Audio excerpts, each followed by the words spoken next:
Genesis chapter 21. And the Lord visited Sarah as he had said, and the Lord did unto Sarah as he had spoken.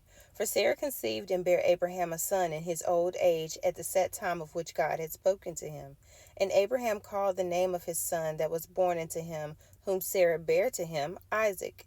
And Abraham circumcised his son Isaac, being 8 days old, as God had commanded him. And Abraham was 100 years old when his son Isaac was born unto him. And Sarah said, God hath made me to laugh, so that all that hear will laugh with me. And she said, Who would have said unto Abraham that Sarah should have given children suck? For I have borne him a son in his old age. And the child grew and was weaned. And Abraham made a great feast the same day Isaac was weaned. And Sarah saw the son of Hagar the Egyptian, which she had borne unto Abraham, mocking. Wherefore she said unto Abraham, Cast out this bondwoman and her son, for the son of this bondwoman shall not be heir with my son, even with Isaac. And the thing was very grievous in Abraham's sight because of his son. And God said unto Abraham, Let it not be grievous in thy sight because of the lad, and because of thy bondwoman. In all that Sarah had said unto thee, hearken unto her voice, for in Isaac shall thy seed be called. And also of the son of the bondwoman will I make a nation, because he is thy seed.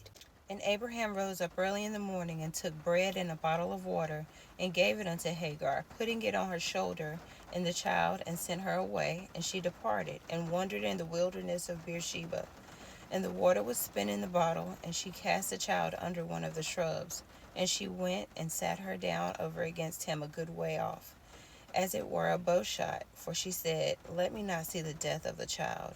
And she sat over against him, and lifted up her voice, and wept. And God heard the voice of the lad, and the angel of God called to Hagar out of heaven, and said unto her, What aileth thee, Hagar? Fear not, for God hath heard the voice of the lad where he is. Arise, lift up the lad, and hold him in thine hand, for I will make him a great nation. And God opened her eyes, and she saw a well of water, and she went and filled the bottle with water, and gave the lad drink. And God was with the lad, and he grew and dwelt in the wilderness, and became an archer. And he dwelt in the wilderness of Paran, and his mother took him a wife out of the land of Egypt. And it came to pass at that time that Abimelech and Phicol, the chief captain of his host, spake unto Abraham, saying, God is with thee in all that thou doest. Now therefore swear unto me here by God that thou wilt not deal falsely with me, nor with my son, nor with my son's son, but according to the kindness that I have done unto thee, thou shalt do unto me, and to the land wherein thou hast sojourned. And Abraham said, I will swear. And Abraham reproved Abimelech because of a well of water which Abimelech's servants had violently taken away. And Abimelech said, I wot not who hath done this thing, neither didst thou tell me, neither yet I heard of it, but today. And Abraham took sheep and oxen and gave them unto Abimelech, and both of them made a covenant. And Abraham set 7 ewe lambs of the flock by themselves.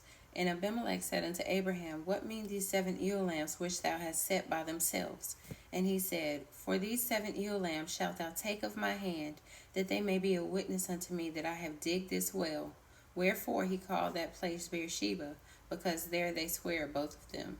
Thus they made a covenant at Beersheba. Then Abimelech rose up, and Phicol, the chief captain of his host, and they returned into the land of the Philistines.